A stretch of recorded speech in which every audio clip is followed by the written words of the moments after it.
Bisogna soyuz Afrika sekarang menjadi kebijakan na bapak-bapak kalau media menjadi best sebagai sudah kebijakan sudah jadi dompet yang masih sudah dipakai sama dan sama mengosok sudah ditasak kuliah suka. Nah ini terus susah banyak susah yang punya.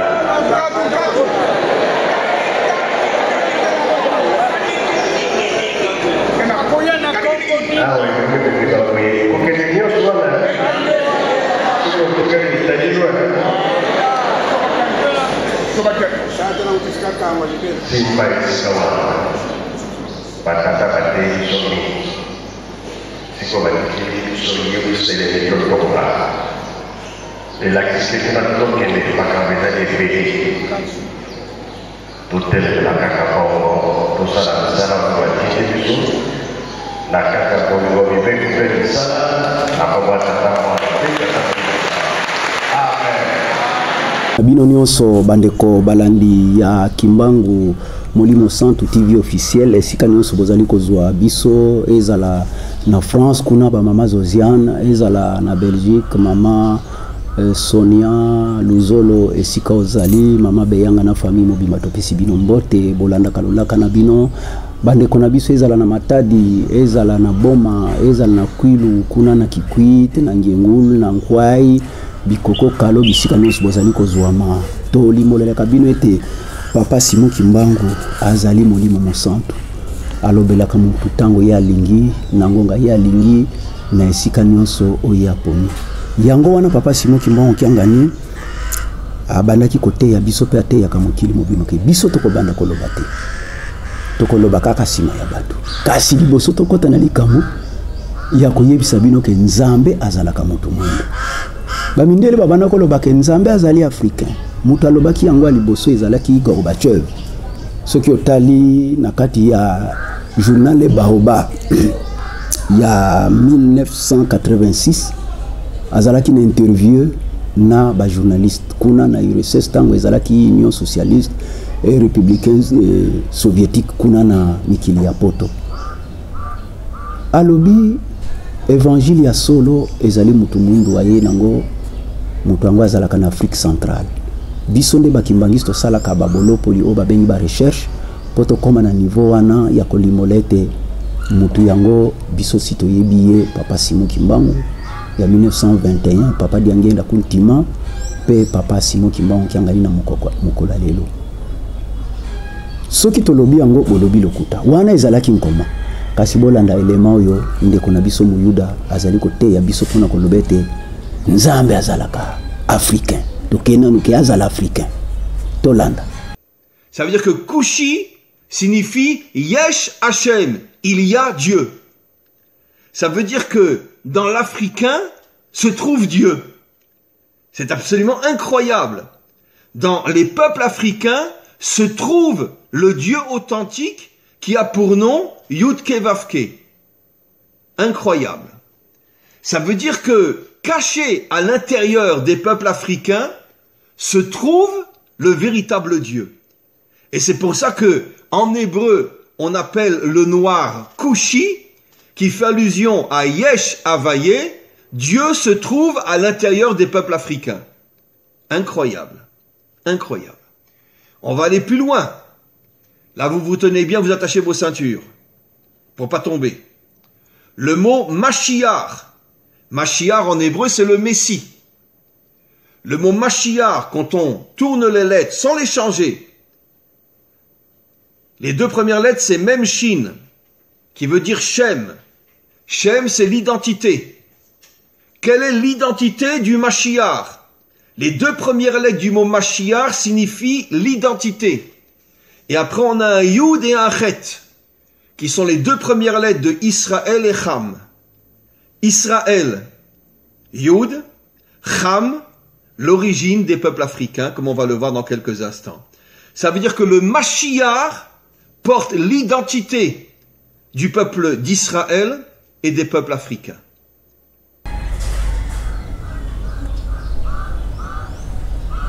bolandi raisonnement ya ndeko na biso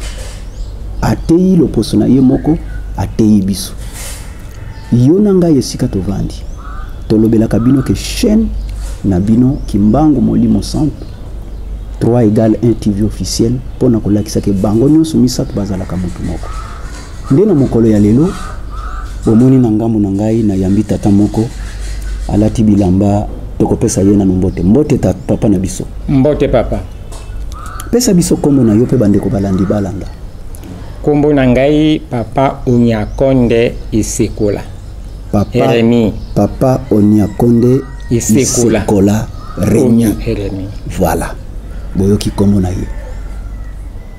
yo zali mundimi ya lingomba kimbangiste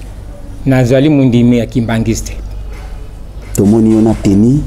oyo lati ezalaka teni ya ba ndeko na biso ba protocole voilà batata ba mama azali protocole na kati ya lingomba ba protocole basalaka na ba bureau ya bakonzi basalaka na ba paroisse basalaka bisika nyonso mais yo papa musala na yo obandaki kozwa ya ki protocole osalaki pembeni ya nani bo nazaki kusana nazaki protocole oui ya papa Diangenda Kontima pesa biso procédure ndenge nini okena ko komati na bureau wana ya papa chef spirituel bo kuna nde nakomaki te mende nalingi koloba boye ça va nalingi koloba ebandili ya papa Diangenda pasi na iti na suka ndenge moko nazaki komona papa Diangenda liboso alobi ete mikoleko ya bakobamba bino mabanga alobi ya mibale Diangenda ndoki Diangenda moyibi ndenge bato babanda koloba na ye ndenge bato bazaki koloba voilà papa Diangenda alobi ete ndoki na ndoki bazaka na camarade moyibi na moyibi bazaka camarade kasi pona nini bato wana bazaka kokima ngai voilà bo toza kokende mokolo yango tokoyeba nani aza moyibi likambo ya misato nzamba kufaka papa Diangenda Kontima alobi nkolo esalikaki na nzela yango ntango mosusu papa kulutu akoleka nzela yango ntango mosusu ngai papa Diangenda Kontima nakolanda ntango mosusu papa Fumwambanza nkolo Yesu ndi akoya kusukisa ndenge maloba wana alobaki be réponse nyonso namonaki yango ntango alobaki ete Diangenda moyibi 1991 pillage yaki biso pe bandimi banganga nzambe ba TV ba Kato ya Thompson ba biloko ndenge na ndenge ntango tozongi dimanche na centre d'accueil Kimbangiso oye bana na ngai bomonaki miyibi ingeta papa tomonaki miyibi kasi pona nini babengaka ngai moyibi mutu amonaka pe na ndako na ngai te amonaka na ndako na ye te sikoyo ndenge nini babengenga moyibi bamiyibi yango bamonanaki alobi mikoleko ya bakobamba bino mabanga ata kutu pembeni teke papa kutika biso alobakala metango likambo yango ekokami ntango na betami libanga ntango ba mabele ekoti na kati na mutu misu ele tozo ya cortège na rappel likambo yango ya solo papa alobaki ete mikolo yango bakobamba bino mabanga yango oyo na minute oyo nazasila ke solo ndenge papa alobaki papa Remi papa wana tokokota na eteni ya mibale ya liboso otambolaki na papa Diangenda Kontima tobengaka ye biso bakimbangiste na bolukiluki na biso tolobi ba recherche na buzoba na biso babengaka biso bazoba tolobaka na ye ke azali Molimo Centre yo tamboli na ye eteni oyo ya kobama mabanga wana biso tokoloba wana ete ni wapi biso ntango ya kaka introduction mais sikoyo biso tozokokende mpona kolobela ye parce que le 22 mars toyebi ezalaka mokolo oyo ya mbotama na ye na 1918 yango tokoti na mois de mars tozolobela likambo ya papa Diangenda po ntango bozotala na kati ya logo ya émission na bino Kimbangu Molimo Centre 3 égale 1 TV officiel bokomona photo ya papa Simon Kimbangu oyo ya papa Diangenda na papa Simon Kimbangu ya Liputa. Ce qui te tient bino c'est tout un message pour dire que 3 égale 1 biso tolobaka nde bango bazali moko na kati ya progression ya mosala ya Lingomba. Papa Simon Kimbangu abandaki na 1921 papa Diangenda kuntima ye kozwa yango kino lelo papa Simon Kimbangu tiangani nde tozo pesa bino babiloko wana po boyeba cahier de charge ligne ya conduite oyo biso to pesa kabino epe na émission na biso eleka ki toyembisa bino nzembo moko ete nzoto na biso ezalaka tempele ya Nzambe yango nzoto wana esengeli azwa kamatei moko oyo komema ye akbanda kososola ke ngandenge nazali boye nzoto na nganzo kande tempelo ya Nzambe ezalaka nini propre ezalaka na ordre ezalaka na organisation moko esalemaka na bolingo yango wana tokoloba mingi te otambolaki na papa Diangenda tokoma wana na place wana nanu te ya mabanga mais obandaki komona ye ndenge nini pesa bandeko balandi ndimola ya solo batata pe ba mama biso tutambolaki na papa Diangenda kontina lokuta mabe nazaleka na kati ya Kinshasa papa kisolokele lokelo Nzambe papa Fumwa Mbanza nkolo Yesu papa Diangenda kontima Molimo Santo oyo mukili baza kochola baza kufinga biso ete bazali batu bozo sambela bango mais biso batu tozali na bango elongo toyebete bazali banzambe bakitaki na se mpo ete baya kolakisa biso nzela ya kokoma epa ya tata wana sikomi yango wana ikomi siko yango wana na banda ebandi na ya pasi na ndenge ya kufa biso tozokene nanu na ndenge bovandaki na ye tango azwi pasi na ye tango akomi kuna liboso mais biso tozolinga na moment oyo oteya nanu bandeko na biso ndenge ozokotala nga boyo tala bango pona koloba na bango ke ndenge matei na ye abandaki kopesa ndenge bobandaki kokende na ye ndenge oyebeli bonzambe na ye na bamakambo na mukuse nde après tokoya kokota na makambo ya kufa oui ya solo bandeko po batata ba mama pardon na kati ya maloba te ndenge bozomona ye boye c'est-à-dire attaché na suite ya papa Diangenda kuntima comme protocole asali ba mibembo mingi atamboli na ye mingi nde lelo tozolobela eteni moko etana mwango nga moketo ya molai ndenge bokolanda biso atamboli na Nzambe po bato musu bolobi bozotambola na mutu tout ça yende atamboli na bango papa topesi yo maloba ya solo ata bino bolobi ete Diangenda azali Nzambe te yango epa na biso toyebi bien api kolobe ete ntango kolesa azalaki bayuda bandimelaki ye te ya lobe ete ngai na wuti epa ya tata voilà mais mingi bandimaki te alobi bundimela nga ata na misala ngai naza kosala voilà nkolo Yesu bandimelaki ye te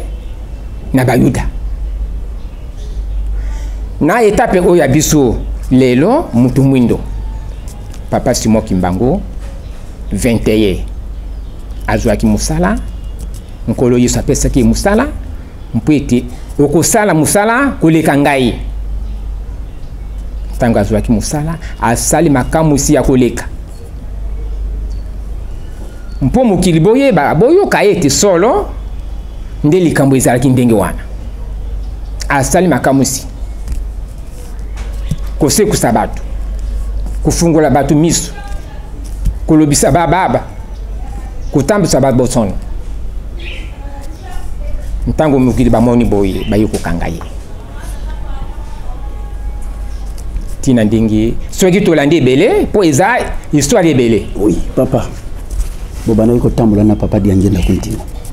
na matei apesa mokili. Est-ce que moni na litei moko ekweya to ezali kosala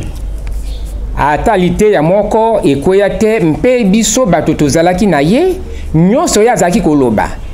réponse nyonso ezalaki komona na juste. Voilà, likambo moko oyo ya papa ekweya na mokili ezalaki te.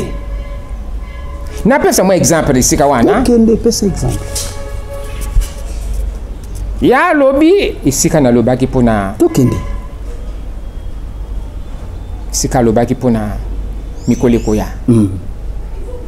esika naza koloba bieke ata likambo na ye moko ekoyaki te alobi mikolo ekoya bakobamba bino mabanga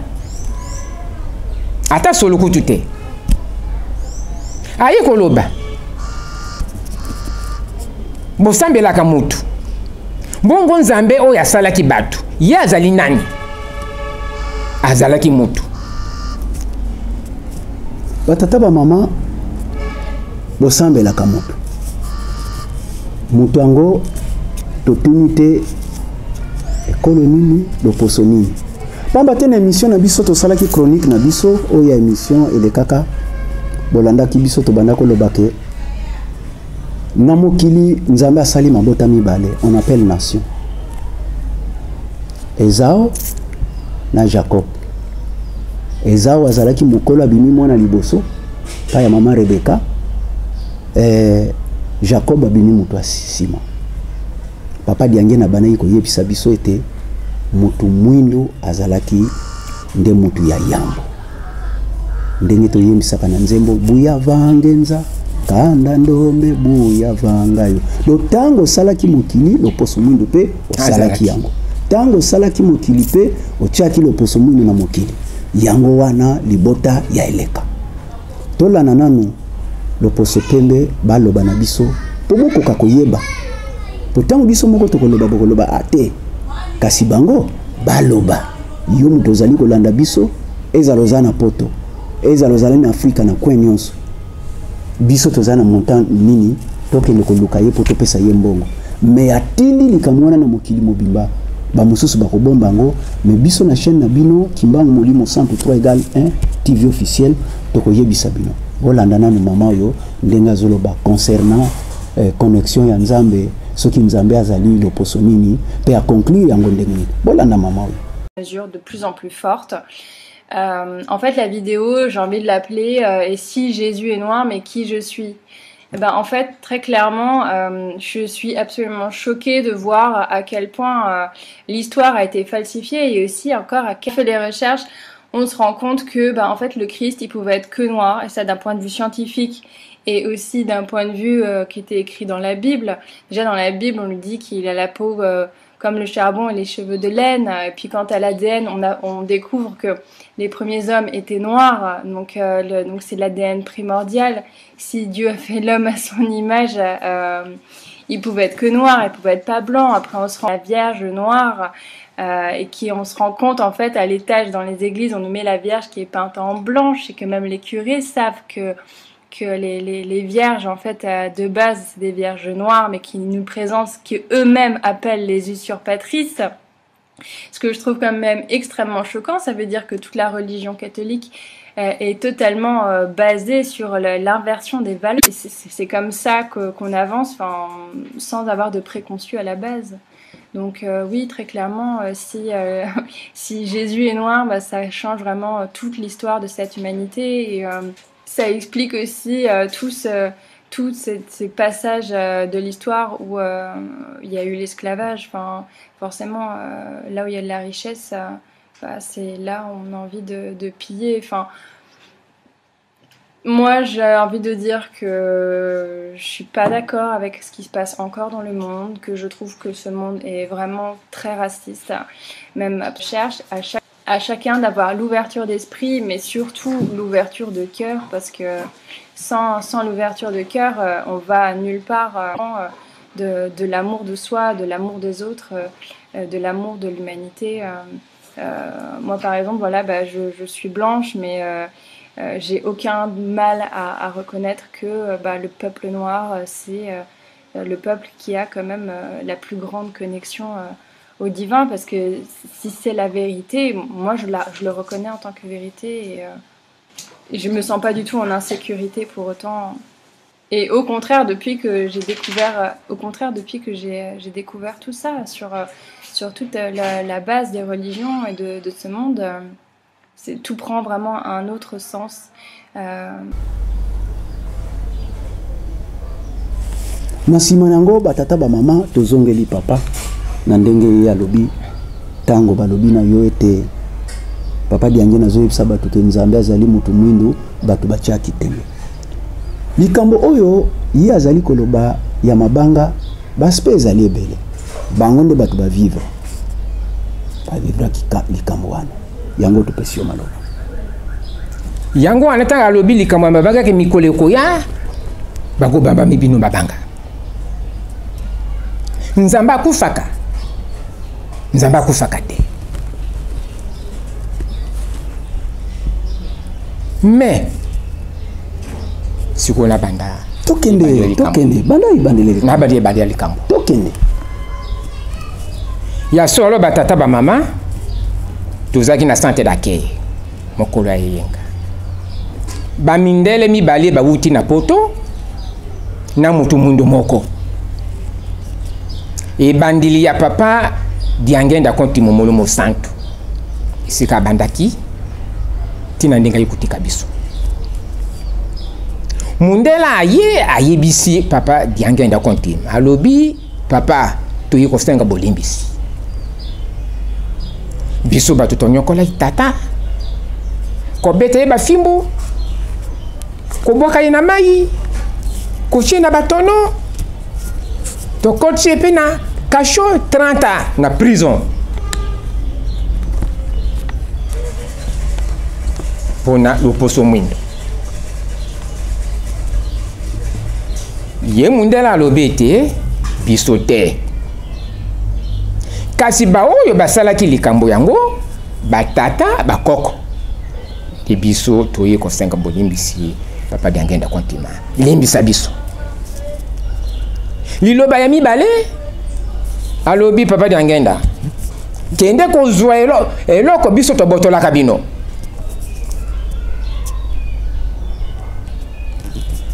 papa alobi bana na ngai oye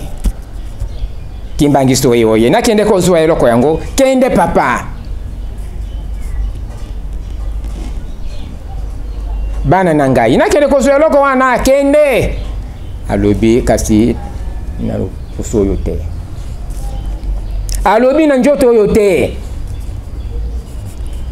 mbala ya misato bana papa oye nakende kozwa kende kasi nga nakoya na bato ebele bokoyamba ingeta papa tosi tomesana tokoti ndenge boza wana ebele bakokota na bokonzi na likolo